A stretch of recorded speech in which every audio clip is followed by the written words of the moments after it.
በአውሮፓ ሻምፒዮንስ ሊግ የግማሽ ፍጻሜ የመጀመሪያ ጨዋታ ዛሬ ምሽት በአርሰናልና ፓሪስ ሰን ዠርመን መካከል ይደረጋል። ሁለቱ ክለቦች በየሊጎቻቸው ጠንካራ ተፎካካሪዎች ቢሆኑ በሻምፒዮንስ ሊግ ዋንጫ አንስተው ግን አያውቁም። ሁለቱም ክለቦች ዋንጫ የሚያነሱበት ዓመት ዘንድሮ እንዲሆን ጠንክረው እየሰሩ ይገኛሉ። ምኞታቸውንም ለማሳካት ለፍልሚያ ዝግጁ ሆነዋል። በዚህ ምክንያት የግማሽ ፍጻሜ ጨዋታው በጉጉት እንዲጠበቅ አድርጎታል። ዘአናሊስት ድረገጽም የዛሬውን ጨዋታ ውጤት የመወሰን አቅም ያላቸው 4 ነጥቦች በሚል አስነብበዋል። እኛም በዚህ ጉዳይ ላይ የተሰሙ አሁናዊ መረጃዎችን ይዘንላችሁ መጥተናል።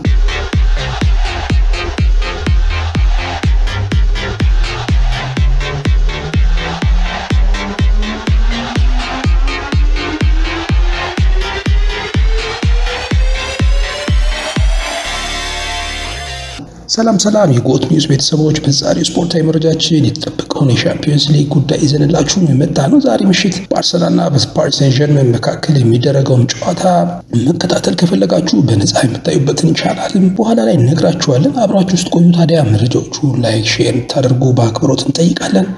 ለቻናላችን አዲስ ከሆናችሁም ሰብስክራይብ በማድረግ ብትወዳጁን ደስ ይለናል። ወደ መረጃዎቹ እንለፍ።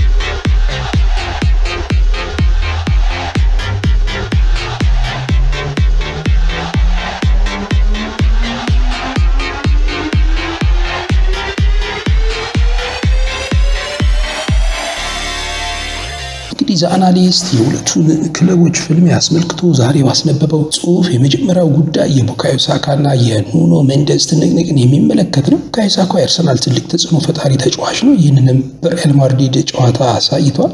በተለይ በመልሱ ጨዋታ ፍጹም ቅጣት ምት ስቶ ብዙም ሳይሸበር ግብ ያስቆጠረበት መንገድ ከፍታ ተደርጎ ተቆጥሯል። አርሰናል በእርሱ ላይ እንደሚተማመን ማሳያው የቡድኑ 40% የማጥቃት ሂደት ሳካ ባለበት ቀኝ መስመር የሚከወን ነው። ቡካዮ ሳካ በዛሬው ጨዋታ የሚፋጠጠው ከፓሪስ ሰን ዠርመን የግራ መስመር ተከላካይ ኑኖ ሜንዴዝ ጋር ነው። ፖርቹጋላዊ ተከላካይ በሊቨርፑል ጨዋታ መሐመድ ሳላን መፈናፈኛ ሲያሳጣው አይተነዋል። በአስቶን ቪላ ጨዋታ ደግሞ ግብ አስቆጣሪ መሆኑን አስመስክሯል። ሁለቱ የየቡድኖቻቸው ወሳኝ ተጫዋቾች መካከል ማን የበላይ ይሆናል የሚለው በትልቁ ይጠበቃል። ሉዊስ ኬሊና የፓሪስ ሰን ዠርመን የቀኝ መስመር ተጫዋች ጉዳይ ደግሞ ሌላኛው በትንተናው የተካተተ ጉዳይ ነው። እንግሊዛዊ ወጣት ሉዊስ ኬሊ የዘንድሮ ዓመት ክስተት ሆኗል።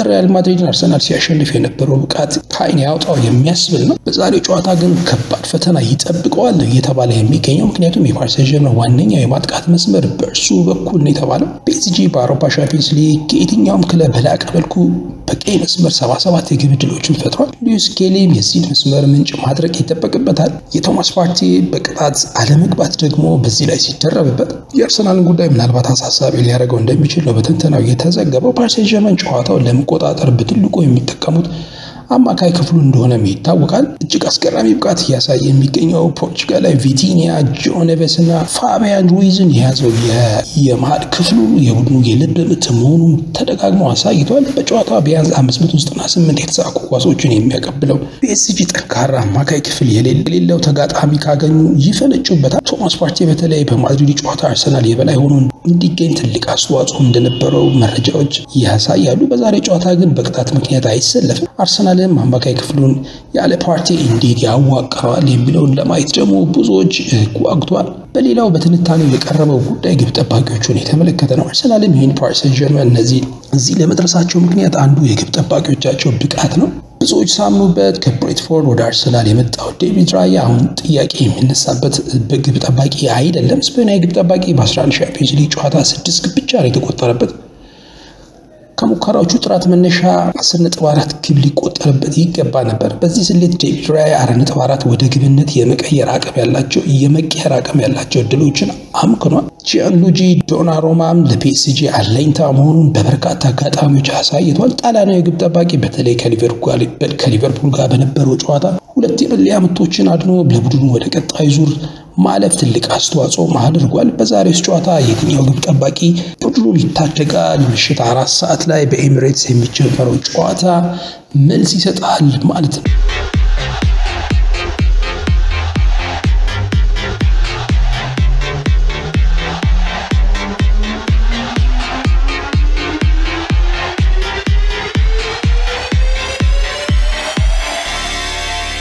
እንግዲህ አሁን ላይ ሌላኛው መነጋገር የሆነ ጉዳይ የትኛው ቻናል በነፃ ቻምፒየንስ ሊግ እግር ኳስ ጨዋታዎችን እያሳየ ይገኛል የሚለው ነው።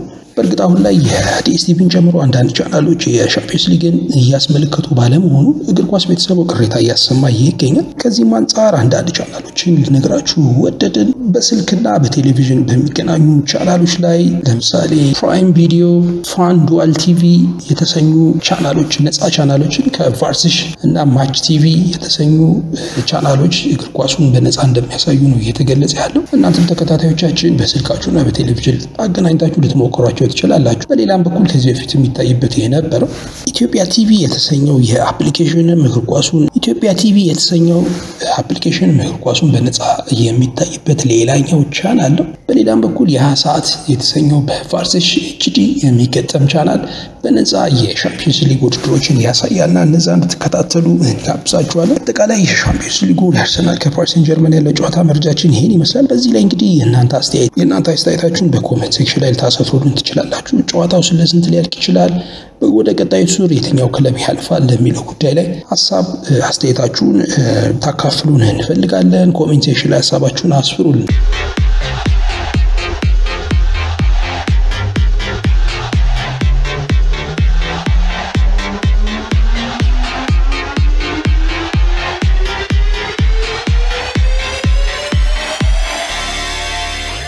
ወደ ሌላው መረጃችን ስናልፍ አሁን የተሰማው ሌላኛው መረጃ የሪያል ማድሪዱ ተከላካይ አንቶኒ ሩዲገር የጉልበት ቀዶ ጥገና ስለማድረጉ መረጃዎች ወጥተዋል። ማድሪድ በስፔን ኮፓ ዴል ሬይ ፍጻሜ ጨዋታ በባርሴሎና ተሸንፎ ዋንጫውን ባጣበት ጨዋታ ጉዳት ያስተናገደው ሩዲገር ለረጅም ጊዜ ከሜዳ ሊርቅ ይችላል ተብሏል። በጭማሪ ደቂቃ ጉዳት ያስተናገደው ተጫዋቹ እስከ 8 ሳምንታት ሊቆይ እንደሚችልም ቢቢሲ ስፖርት በዘገባው ይዞት ወጥቷል። ሩዲገር ዓለም ክለቦች ዋንጫን ጨምሮ በርካታ ጨዋታዎች የሚያልፉት ሲሆን ከዳኛው ጋር በነበረ ያልተገባ ባህሪ ቅጣት እንደተጣለበት ይታወቃል። ከዚሁ ከማድሪድ ዜና ጋር ሳንወጣ ካርሎ አንቸሎቲ አዲሱ የብራዚል ብሔራዊ ቡድን አሰልጣኝ ለመሆን ስለመቃረባቸው የወጣው መረጃን እናገኛለን። በአውሮፓ ቻምፒየንስ ሊግ ሪያል ማድሪድ በአርሰናል ተሸንፎ ከውድድር መሰናበቱን ተከትሎ የአሰልጣኝ ካርሎ አንቸሎቲ በቤርናባው የመቆየት ድል ጠባብ እንደሆነ ሲገለጽ ቆይቷል። ሚረር አሁን ላይ ይዞት እንደወጣው ዘገባ ከሆነ አሰልጣኙ ከክለቡ ለመለየት ከስምምነት ላይ ደርሷል።